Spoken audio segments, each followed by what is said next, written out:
Hi and welcome to the Peak Endurance Podcast. My name is Isabel Ross and I'm the coach at Peak Endurance Coaching.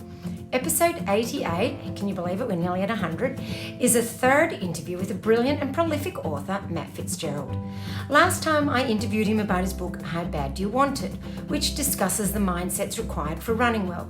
This interview focuses on his latest book, The Comeback Quotient, a get-real guide to building mental fitness in sport and life.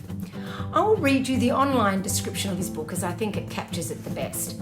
A good comeback makes a great story. In The Comeback Quotient, sports journalist Matt shares the stories of top athletic comebacks to give you inspiration and tools for your own comeback in sport or life. Every sports fan loves a great comeback. Is there a special quality shared by top athletes who triumph over great challenges? And can anyone acquire it? In The Comeback Quotient, Matt Fitzgerald supplies the answer to both questions. He identifies these mega achievers of outstanding athletic comebacks as ultrarealists, men and women who succeed where others fail by fully accepting, embracing and addressing the reality of their situations. From ultrarunners like Rob Krar to triathletes like Mirinda Carfrae, getting tongue-tied, to rowers, skiers, cyclists and runners all over the world, Fitzgerald highlights and speculates on just what makes these comebacks so compelling. As for whether anyone can stage his or her own great comeback, the answer is a resounding yes. Anyone can become an ultra-realist to some degree.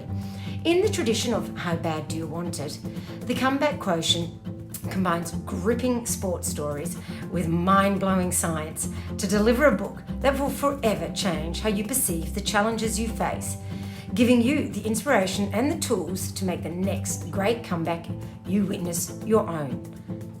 So there you go. That's the book. It's very interesting. Are injuries or persistent niggles ruining your enjoyment of running and hindering your performance? Get on top of these now so that you can get back to the pure joy that is running and that we all know and love. Come in and see the specialists at Health and High Performance, where they utilise the latest in technology and experience to help you get back to your running best. So head to healthhp.com.au/run to book an appointment and get back to feeling how good it feels to run without pain or discomfort. You can, of course, also find them on Instagram, Health High Performance. Thank you so much to everyone for supporting the podcast. I really do appreciate the people who take their time out of their day to get onto Apple Podcasts to rate and review. I know it's a hassle and I appreciate it. I read all of the reviews and they sure do inspire me to keep working on it. Running on a Cattle Station gave 5 stars and says, loved the Maggie Goodall podcast. So did I, of course. Listened to it on my long run today. She sounds so relatable. It was really interesting to hear about her different racing experiences with Biggs and Barkley. Thanks so much for that. I really appreciate it. So, of course, if you enjoy this episode, please do go on over and rate and review. I am aiming for 100 reviews by Easter this year, which isn't long to get to that. I'm currently 40, so need lots of support, lots and lots to get to 100. Let's see how close we can get anyway, at least. At Peak Endurance Coaching, I coach athletes to run any distance, on any surface, be it road, track or trail, from beginner to advanced athletes. If you are interested in a personally tailored training plan, email me, Isabel, at peakendurancecoaching.com.au to get the ball rolling. Enjoy the interview with Matt, I'm sure you will.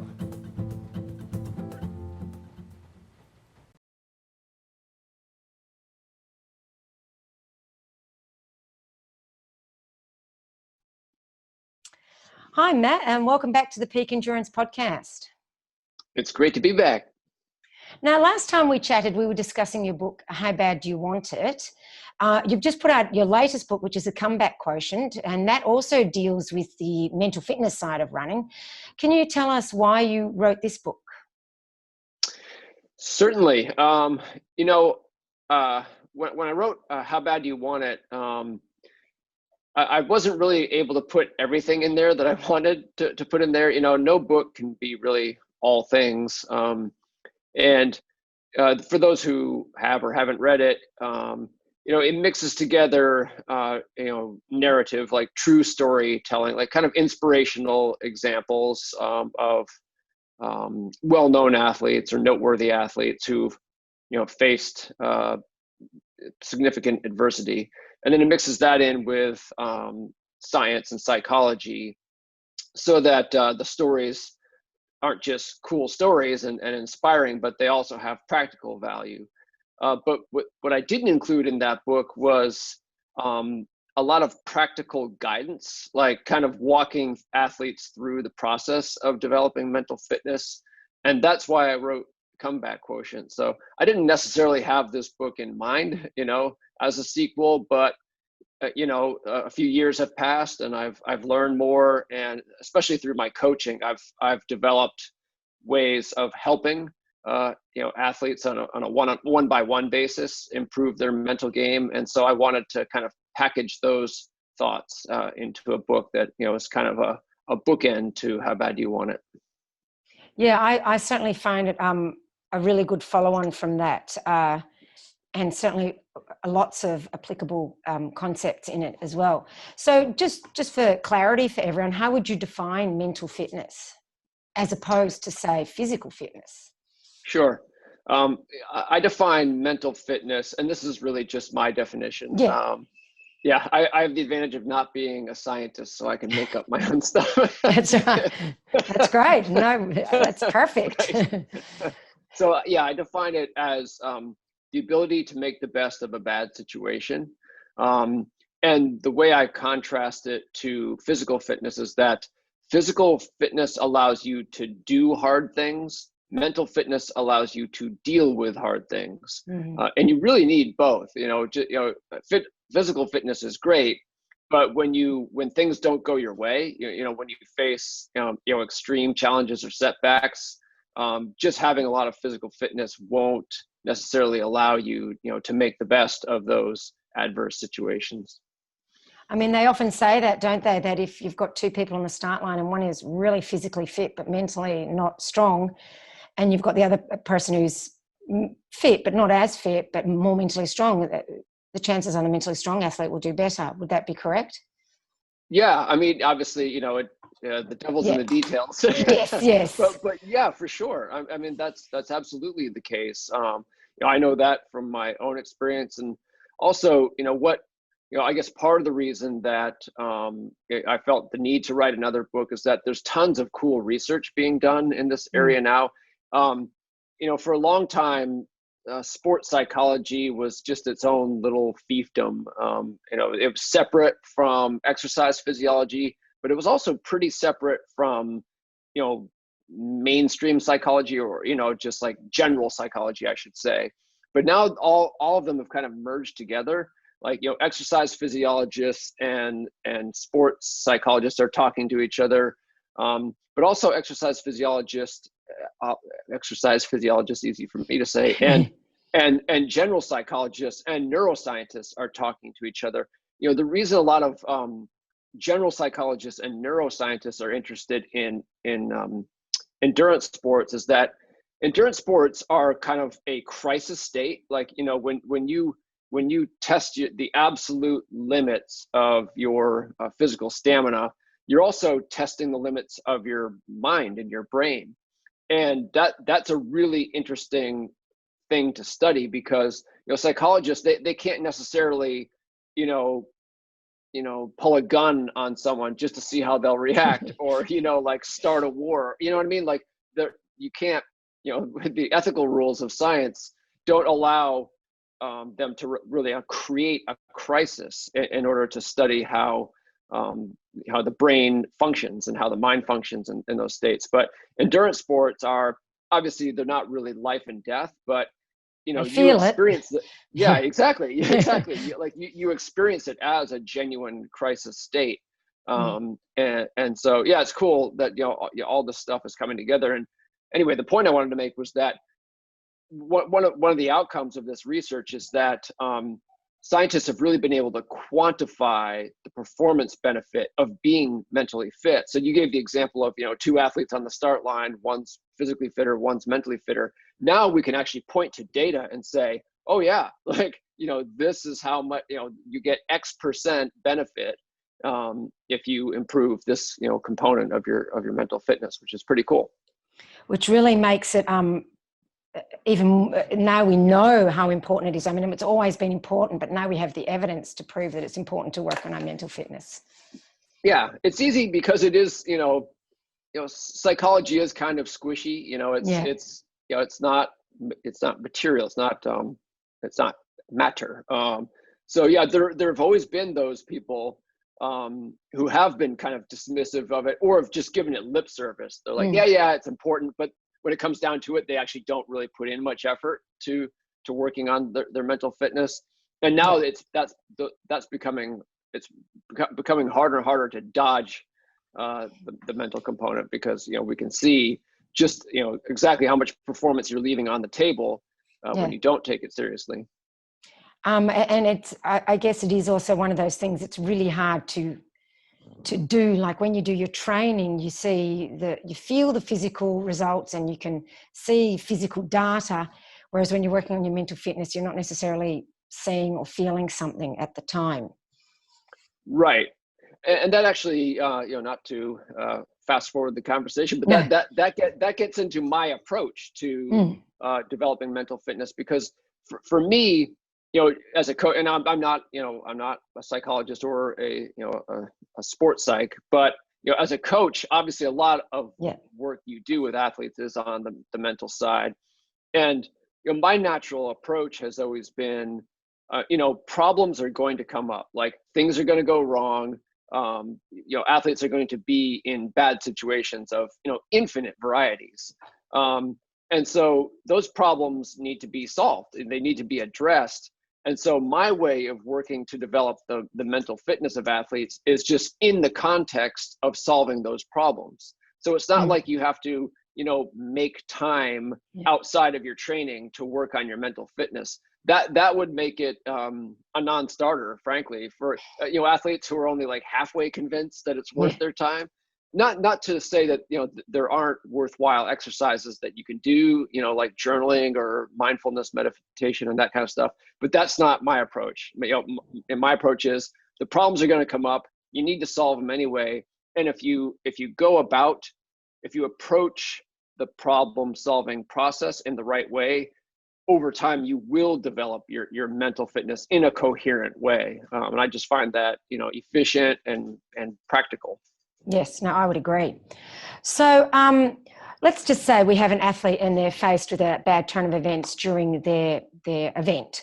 So what are the different possible reactions as to how an athlete might deal with something that's come up in their race? So, in my experience, it's, I guess I'll flip it around and say that, it's been my observation that athletes who succeed in making the best of a bad situation, whatever the specifics are, they do so by fully facing the reality of it. That's how it's done. Like that's how mental fitness operates. Something goes wrong, then what? Like, what do these people do? So much in sports psychology focuses on like the qualities that these athletes have, like, optimism or confidence or resilience. I don't find it all that useful, because like, how do you emulate a quality? Like I've been much more interested in seeing like, what are the steps they're taking? Like, because that you can copy. It's sort of like the fake it till you make it idea. It's like you can still, even if you don't have the confidence or the optimism or the resilience or whatever that someone else has, you can emulate what they do when things go wrong, and kind of bootstrap your way to greater mental fitness that way. So what the athletes who aren't as mentally fit do, when the shit hits the fan, is they fail to face reality. And there are 3 steps to that process, and I guess we'll probably get into them, but you can trip at any one of those hurdles. Any one of those 3 steps, you could succeed in taking the first one in the process of facing reality, and then fail to take the second. You could take the first and the second and fail to take the third. The first is acceptance. You can't solve a problem that you don't accept as a problem, and I see that a lot as a coach. It's that when things go wrong, especially if it's in a blindsiding type of way, like an unexpected adverse event, there's a difficulty in accepting the reality of what's happening. Yep. And what's the second one? Second one is embracing the reality that you've just accepted. So, I find that that expression, when life gives you lemons, make lemonade. It's instructive. I mean, it's kind of goofy because we've all heard it a million times, but that's exactly what that that aphorism is all about. Just the lemons you've been handed is a bad situation. Something that you didn't want lemons, you wanted oranges or something else. So accepting reality is admitting that you've been handed lemons. So you neither deny it and say, oh no, everything's fine, or really panic is a form of denial. Like, this can't be happening. Yes. And then the opposite of that, another way of failing to accept reality is catastrophizing, what psychologists call and that's when you make it out to be more than it is. It's you've been given lemons, but they're only lemons. But some people will make it like the end of the world. They'll turn the proverbial molehill into a mountain. So you need to avoid both denial and catastrophizing when something goes wrong. That's acceptance. And then the next step is embracing the reality, and embracing it sounds like you're trying to convince yourself that you're glad things went wrong. That's not what embracing a difficult reality is. It just means that you commit to making the best of the situation. So you've admitted, because one thing that can happen if you've at least accepted that things have gone wrong, that can lead to resignation. It's like, what's the point? It's like, I didn't want this to happen and my day is ruined. I give up. But the ultrarealists, as I call them, the masters of facing reality, they don't do that. Everyone is disappointed when things go wrong, right? That's just human. So, but what the ultrarealists do is they quickly pivot from wishing it hadn't happened to accepting that it's happened, and then to saying, well, let's see what I can do. Maybe my original goal is out the window, or maybe it's going to take a little while for me to get my health back, but what's the best that I can make of this situation? In our lemons to lemonade analogy, embracing reality is deciding, what, I'm going to make something of these lemons. Preferably lemonade, because who doesn't like lemonade? Who indeed, especially during an ultra. So let's just say, we'll look at an example of what often happens in ultras. Is, let's just say a runner goes off course and they do a few extra kilometers or miles before they realize, and then they have to turn around and go back, and they've lost, let's say, half an hour. And a common reaction is, oh my God, that's it, my race is ruined, or what's the point, that sort of thing. What would be an ultra-realist's response to such a thing, where they're now got an extra half an hour of running under their belt, which they didn't even need to do? Right. Yeah, I will say at the outset that kind of one of the things I like about this approach is that it doesn't necessarily dictate what you do. All facing reality is about is making choices with open eyes and doing what's right for you. So there are plenty of situations where two ultra realists in the same situation will actually make different choices, and both are making the choice that's right for them. So there are, I think this point is worth underscoring, where you could go off course in an ultra and end up in danger. You could end up, you could be severely dehydrated, and you're having symptoms of overheating, and you might decide to quit. You might decide to flag down a hiker and say, hey, can I borrow some water? Can I use your cell phone? That could be just a really smart, proper thing to do that you won't kick yourself for later. It's not a matter of wimping out or what have you. But outside of those situations, even an ultra realist is going to say, crap, I've gone off course, I'm going to have to run a few extra miles. But that, then they will quickly say, well, I'm not the first person who's ever done this. It's just it's kind of a classic bad situation. And then, so, that's the acceptance part. Like, it's not trying to say this doesn't suck. It does suck. It's like, if you're tired and you're going to be out an extra half hour, 45 minutes, but you just say, well, it is what it is. And, now I've identified the problem, now it's time to solve it. Part of the embracing part of it might be, that's when you say, that's when you decide, what does it mean to make the best of this situation? Like, it's gone wrong, maybe my A goal is out the window, but what does it mean for me to make the best of this situation? Like, how do I come out the other side proud of myself, even though I'm disappointed with what happened? And again, that can be a little bit personal. What I do for myself as an athlete, and what I advise a lot of athletes to do, it helps you because you can't necessarily, a lot of these bad situations are surprises by nature. So like, by definition, then you're not prepared. Yeah. But if you go into races with sort of an image of your best self, or it's like, Isabel at her best, Matt at his best, or the athlete you aspire to be, the future best version of yourself. If you have like a pretty clear vision of who that is, it guides you in those situations. And so it might be, when you've gone off course and you're disappointed, but you decide to make the best of it. It's like, okay, the qualities that I aspire to as an athlete, and I'm actually naming you mine, are be brave and be smart. And so I'll start thinking about, okay, like what will Matt on his very best day do now? Well, he's not going to act out of fear. He's going to be brave, and that could mean just embracing the extra suffering that's going to be involved. But it's also like being smart. Being smart could be quitting, or like I said, or flagging down a hike or whatever. Or it could just mean walking instead of running. It also could mean adjusting your performance goal in an appropriate way. It's like, okay, I went X many kilometers off course. I'm this far in.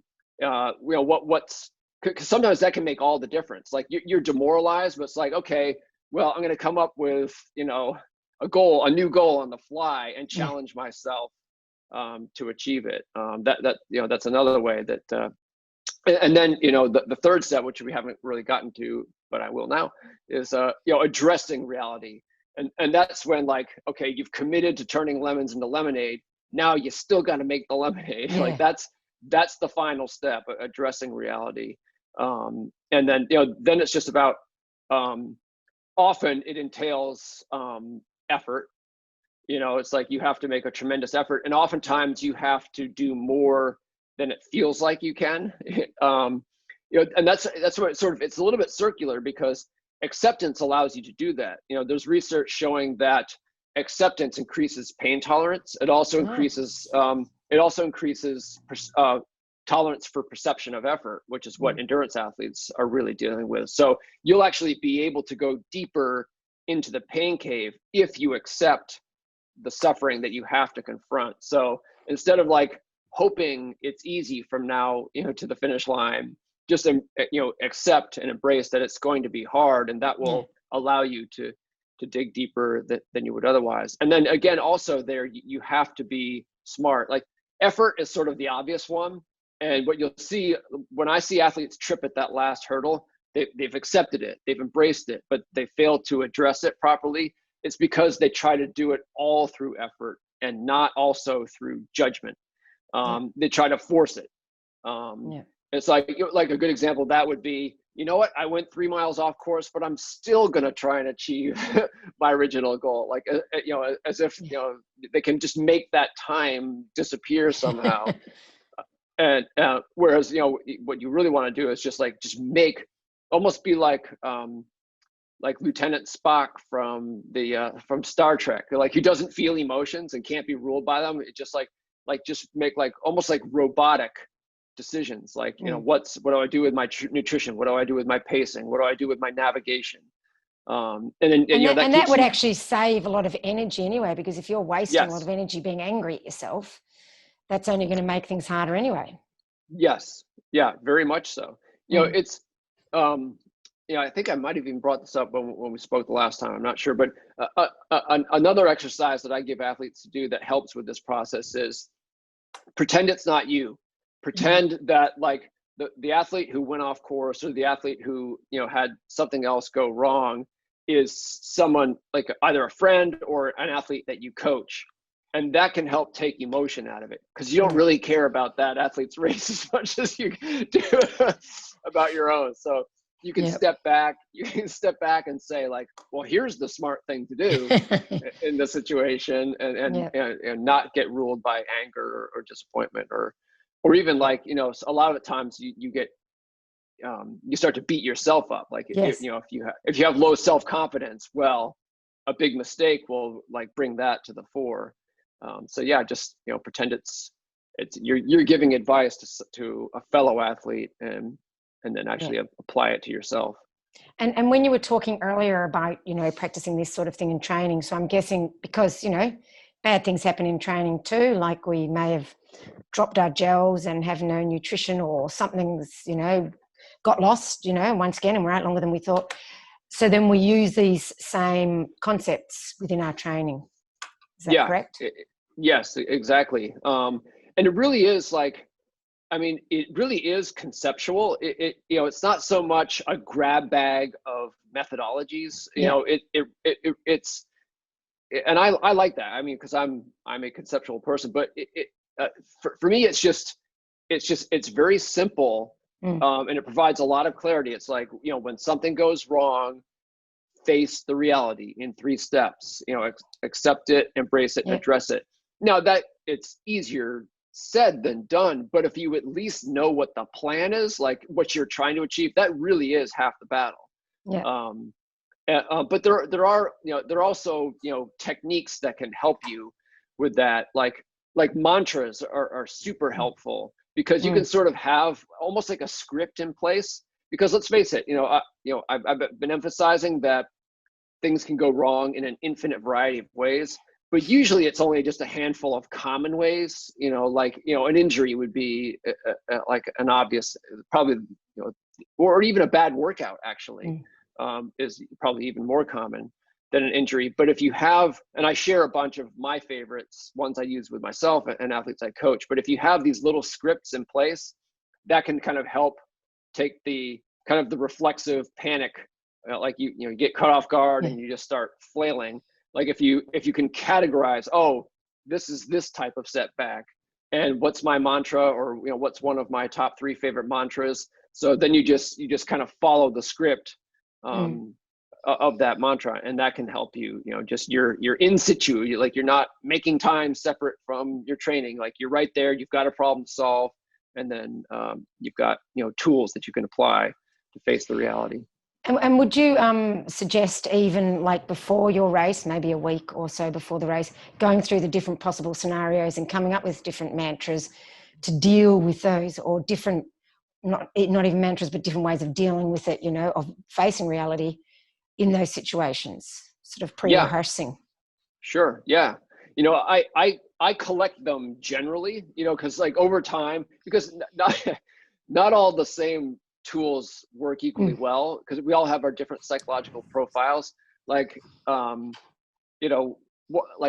I really get deep in the pain cave, or just, when I'm really in it in a race, like I start to get all drill sergeant on myself, like tough love, like, and it's harsh, colorful language.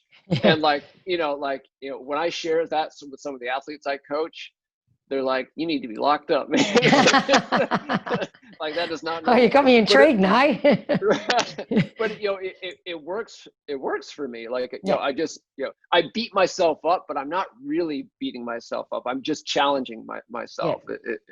But for other people, need to be just, more gentle with themselves. And I am too with myself in the right situation. But anyway, so you collect these things over time and you figure out what works for you. But also it's helpful to have, like sort of race specific or event specific tools ready. Like for example, I might have given this example in the book, but so in the book, I practice what I preach. I walk the talk. There are mini chapters between the main chapters where you see me making a comeback as a triathlete, doing my first Ironman triathlon in 17 years. And when it was like several weeks out, maybe seven weeks out from the race, reports came back from the race site that the lake that we were going to swim in was like ice cold. And I could see other athletes panicking about it, and they went straight into wishing mode. It's like, oh, I hope we get a heat wave. I hope. And that's like, what is that doing? That's the opposite of facing reality. It's like, it's making yourself dependent on things you can't control, which makes absolutely no sense at all. Because if your plan for dealing with a cold lake is to hope it isn't cold, what do you do? What if you do? What do you do if it is cold? So, like, because I had this ultra realism concept in the forefront of my mind through this whole process, I was very conscious of like not making that mistake. So instead, I went up there and got in the lake and swam. It was like just, the race venue was a long drive away. I'm like, I'm just gonna get used to the cold, and I did cold showers, and I mentally braced for a cold race. I also bought a new wetsuit that was warmer. Like, I did things about it instead of just hoping and making myself dependent. Right, exactly. Yeah, so part of the controllables. Right. Yeah. Yes, and also I like having I like having a specific theme or mantra for each race as well. That can kind of like what do I need? I call them lifelines sometimes. Like, if I get into this race and it gets super hard or things go wrong, like what am I going to need? Given where I am as an athlete, given what this race means to me, given what could go wrong. And just to get back to the example of this Ironman, for me, I'm blanking on what my mantra was for this. I'll circle back to it. It'll come back to me. I'll look it up. I know it's in there. Yeah, I know. Actually, you bought me just enough time. It was don't panic. That's right. I remember now. Yep. Yeah, because in my first Ironman, I did. Like, when things went wrong, I did panic. So that was like really sort of my entire mental plan for that race. Like, because everything else was basically physical and mental, like pacing is really sort of both. But that was, because I knew unexpected things would go wrong. It's an Ironman. You can't get through it. And so, I was just going to be ready. Like, whatever it was, the first thing I was going to tell myself after I said, dang it, I wish this didn't happen, was don't panic. And it really helped. Helped. That's good. Now, you also talk about cognitive bias and how that plays into facing reality. Can you talk to us about that? Yeah. So some of the relevant psychology is that I bring into the book is about how we form beliefs. And there's like this kind of, among lay people who don't know a lot of psychology, there's a tendency to think that we form beliefs based on evidence. It's like, we observe reality, we collect information about reality, and then we form beliefs about it or create, models. But mostly beliefs actually aren't sort of neutral or objective statements about the way the world is. They're actually self-serving tools. That they're just we form beliefs that are useful, not beliefs that are true. Sometimes they're both. Sometimes they're useful and halfway true. But all that really matters actually is that they're useful. So the way our brains work is that you need to have some kind of model of reality, right? Otherwise, you're just you don't know how you're going to get your next meal. Otherwise, so you have to form beliefs. You have to have them, but our brains like to form beliefs based on minimal information. So as soon, like, think about how quickly you can train a dog to respond to a certain stimulus, right? If the whole Pavlovian conditioning, ring a bell, like, they start salivating when they hear the bell ring after 3 or 4 times, like. So that's belief formation, right? The dog learns very quickly that a ringing bell means a treat. and we humans aren't so different from our pets. Sadly. So yeah, I know. So which is fine, because we need to be efficient. We need to Yes. be able to come up with models of reality quickly. But the trouble is cognitive bias comes in when there tends to be inertia will develop around those beliefs. So once we believe something, we don't want to change our mind about it. So that can become problematic when our belief is no longer useful, or we come up with a belief that was useful then, but is no longer. But we want to hold on to those. So we actually look for information in the world that confirms what we already believe, and we tend to tune out information that would tend to change our beliefs, and that can get us into trouble because I talked about accepting, embracing, and addressing reality, but you can't even accept a reality that you don't even see. So you actually have to you have to just hard. Right, you do. So you have to just be sort of like an open and as neutral an observer as you can be, and just curious, and try to overcome that natural bias that we all have, so that you can continue to learn. Yeah. All right. Now, you also talk about, when we're talking about comebacks, coming back from a bad break or a rude awakening. What's the difference between those two? Right. Yeah. So in the book, I talk about like three major. So the strategy is the same. Like no matter what kind of bad situation you find yourself in, you want to respond to it by facing the reality. But different particular approaches tend to be more or less required depending on the type or category of bad break, or depending on what you're coming back from. And so I talk about three just major categories of comebacks. The bad break is like the obvious one. Like when we start talking about comebacks and setbacks and adversity, it's the first thing you think of. Like, your shoe comes off in the middle of a race, or you get injured, or you get sick.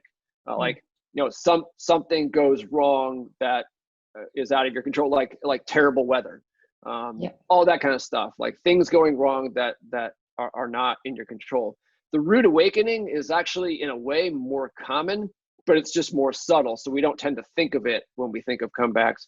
The rude awakening is just when like achieving a goal or getting to the end of a process proves to be harder than you thought it was going to be. And in endurance sports, it's always harder than you thought it was going to be. Every time. So yes. So it's just, it's ubiquitous. Like you are going to have rude awakenings routinely as an athlete. In fact, there's research even showing that, there's a famous quote, I think, from Frank Shorter, the Olympic gold medalist in the marathon from 1972 for the U.S. Someone asked him, like, when is it okay to run your next marathon after you've run a marathon? And he said, after you've forgotten the last marathon. But it's a funny line, but there's actual, it's astute psychology, because what happens is, like, when we run a marathon, we know it hurts. Like you're right there and it hurts. But then the further in the rear view mirror it gets, the more you tend to forget how much it hurt. And that's actually what enables you to do it again. Like when you finish it, you're like, never again, another one of those. But then, enough time goes by and you're like, it wasn't that bad. So, but that sets you up for a rude awakening, right? Because guess what? The next one is going to be just as hard. So it's just natural, but again, like, sort of, if you know what it is when it happens, then again is part of the battle is already fought. If you kind of know what you're confronting. Yeah, you also, and that's very true, and you also talk about self-sabotage, and it's probably quite common. But why? Firstly, why would we self-sabotage, and how do we avoid this situation? Yeah, so that's the third category of comeback, self-sabotage, and that's when the bad situation we find ourselves in is of our own making. And in the book, I take pains, I point out like self-sabotage sounds judgmental, but I really just mean it for what it is. Like we do as human beings and as athletes, we do create some of our own problems. I mean, just think about it. Like a super obvious example is procrastination, right? It's like you put off something you don't want to do, and then you end up having to pull an all-nighter, to get it done. So you ask, like, why would we do that to ourselves? Like, well, we're lazy. It's just like you're wired that way. And that's the case. One of the, I mean, again, this is something that a phenomenon that comes in all flavors.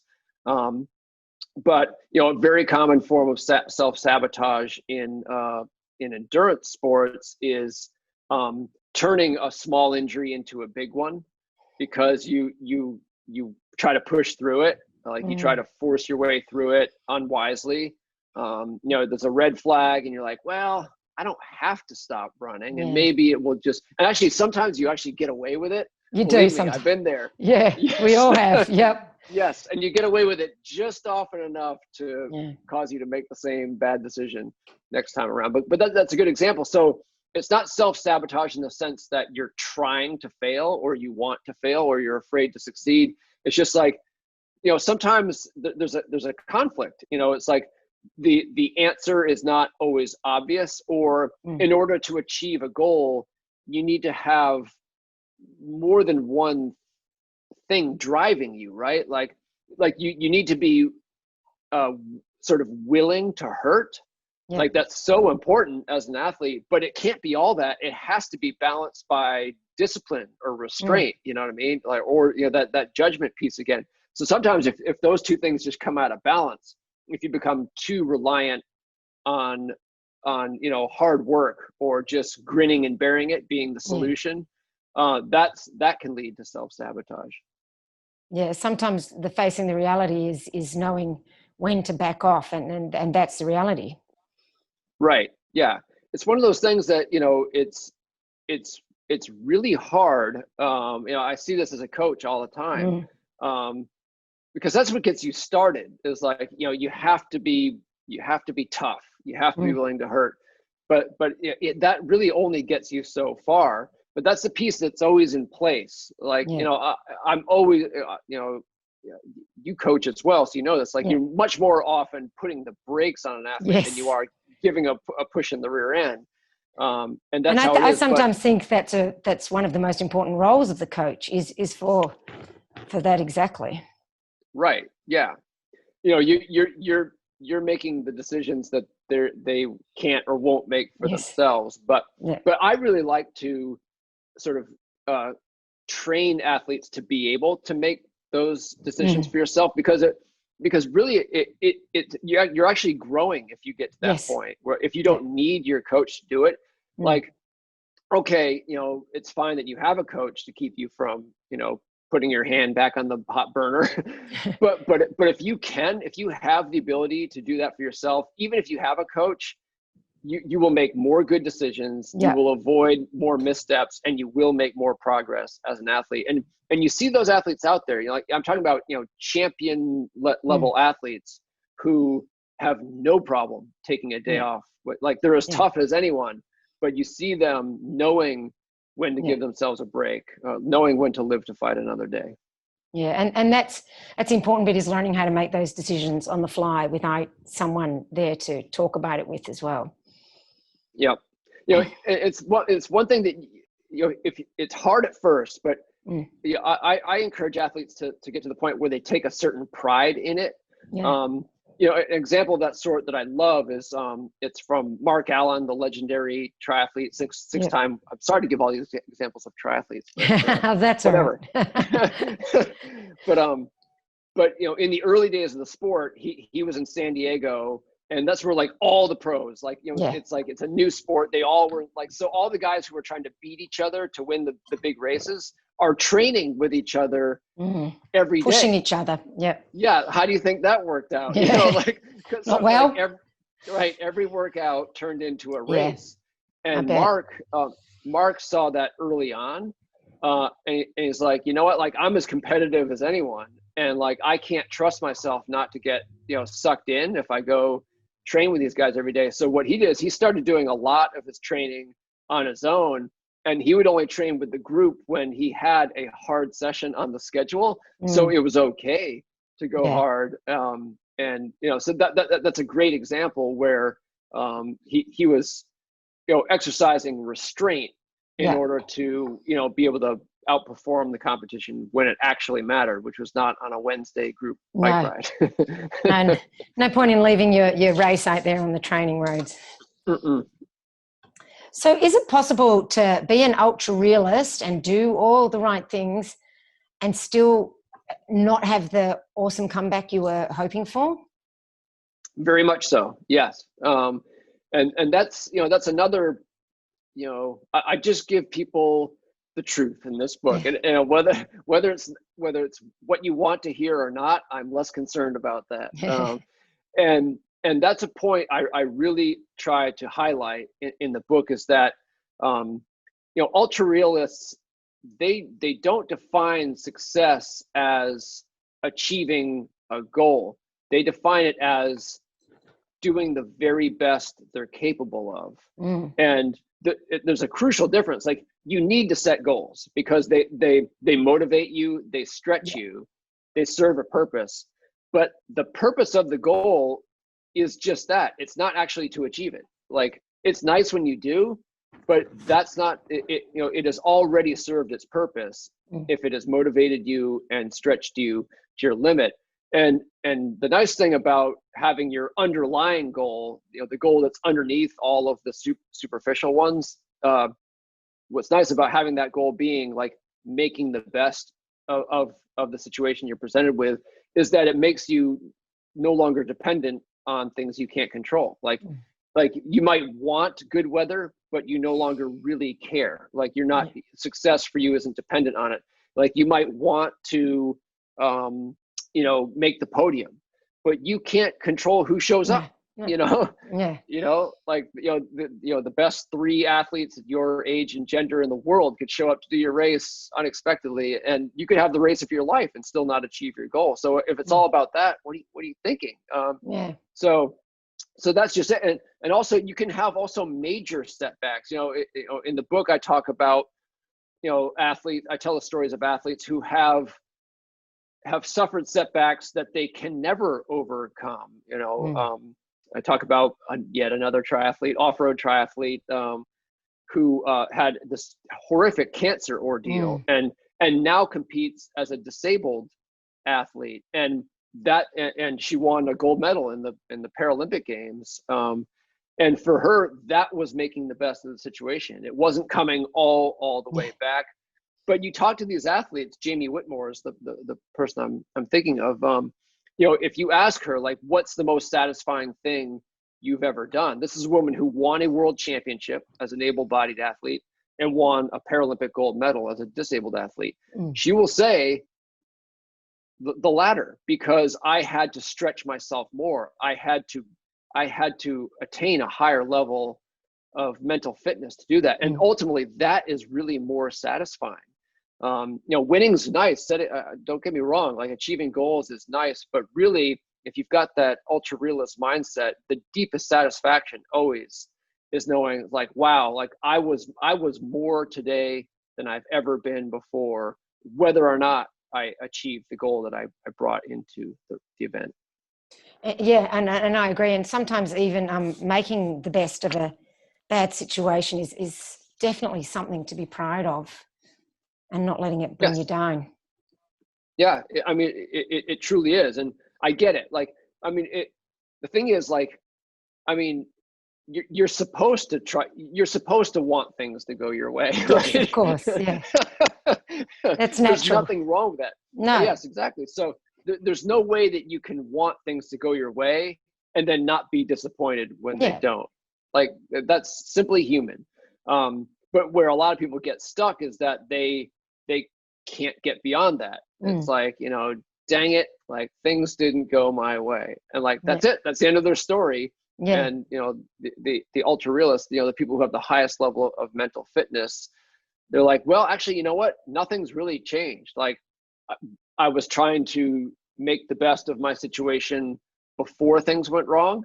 And that's still what I'm doing. It's just like, the reality has changed. The fundamental goal hasn't. And you see, I could give so many examples and, of legendary athletes where their favorite memory from their entire career is a loss, not a win. Yeah. And because of who they were to achieve what they did in difficult circumstances. Yeah, that's right.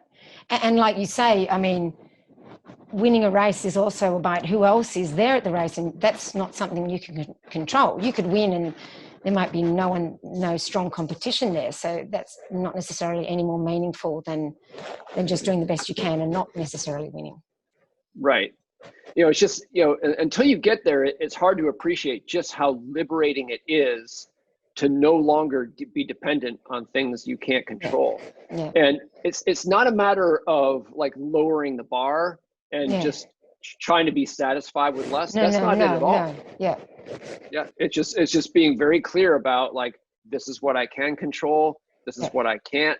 And like, I'm defining success based on the things I can control. And then it's entirely up to you. You can still fail, but only by failing yourself. Like for me, if I finish a race and I feel like I was not brave or I was not smart, I'm disappointed. Again, whether or not I got the time I wanted or the finish place I wanted, because I wasn't the athlete I wanted to be. So would you recommend athletes do like B races to help them practice dealing with those sorts of setbacks? Yeah, I'm a total pragmatist. So, my attitude is like whatever works. And when I engage in problem solving with athletes I coach, everything's on the table. Like I tell them like I'm not wedded to one possible way of solving this. Like I just want the solution. Like, I don't care if it's my idea or your idea. There's an example for I coach an athlete now who she actually has PTSD from like a traumatic health crisis that actually occurred in a half marathon she did. And she's still working through it, and it affects her in certain ways. And one of the problems that she encountered recently in her training is that when I would give her sort of challenging time goals, splits or paces in races, like they would intimidate her, even though I knew she could achieve them if they were going to be very, very hard, if there was like at least a decent chance in her mind that she would fall short.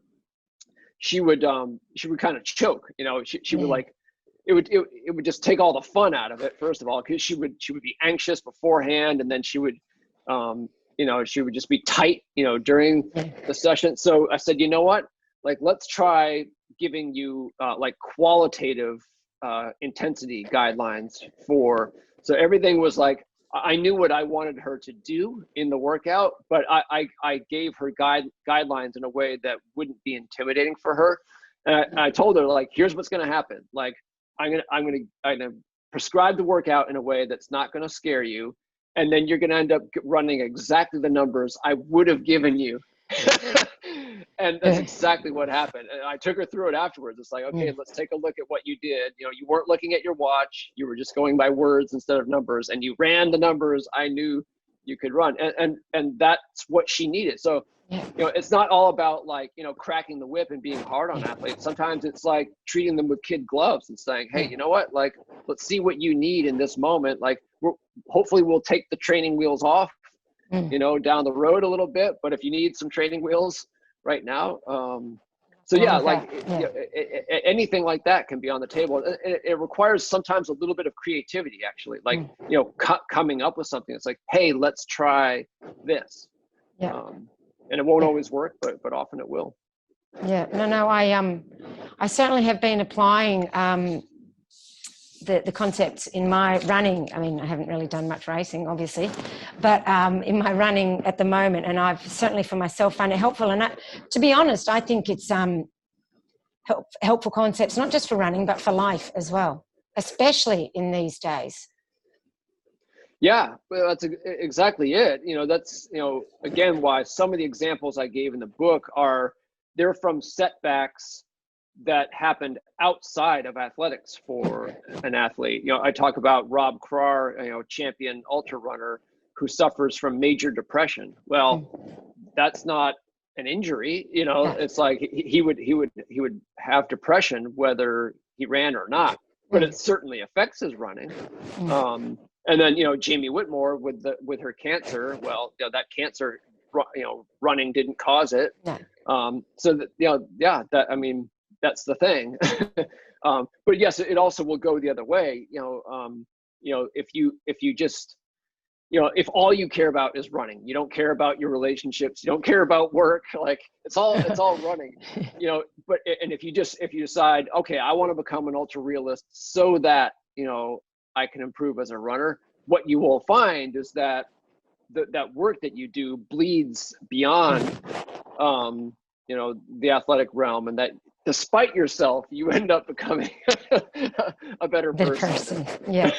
No, and that's a great goal for the book, and I think I truly believe it achieves it. I was just going to say, this is the book that we're talking about, and I find it, I love the stories in it because it made the book, really relatable, because you can always imagine, as an athlete being in similar situations, maybe not the exact ones, but you can sort of understand it more. And it was also great to follow your journey on your travels to your Ironman. So yeah, thank you for writing that book. It was really great and really helpful. And like I said, certainly for me, it's helped me not just with my running, but also with dealing with the difficulties of life at the moment. So yeah, I think it's certainly a worthwhile read, definitely. Well, I'm glad to hear you say that. I certainly believe in the material, and that's actually part of the reason I wanted to show myself practicing it. It's just like, hey, I'm not just trying to sell books here. Like I believe it. I believe in this stuff enough to practice it on myself. Yeah. And I liked it that you said sometimes that even you would find it hard, but you had to remind yourself to be the ultra realist as well. It didn't just come naturally. Right. Yes, exactly. So, and slip ups will happen. That's part of the fun, though. I mean, like if you could just wave a magic wand and then it's all perfect. Yeah. Where would be the fun in that? Exactly. That's right. All right. Well, thank you so much. I'll put a link in the show notes to where people can get the book, and links to you once again. So thank you so much for joining us on the podcast, and we really appreciate your time. My pleasure. I enjoyed it. Thank you. Bye.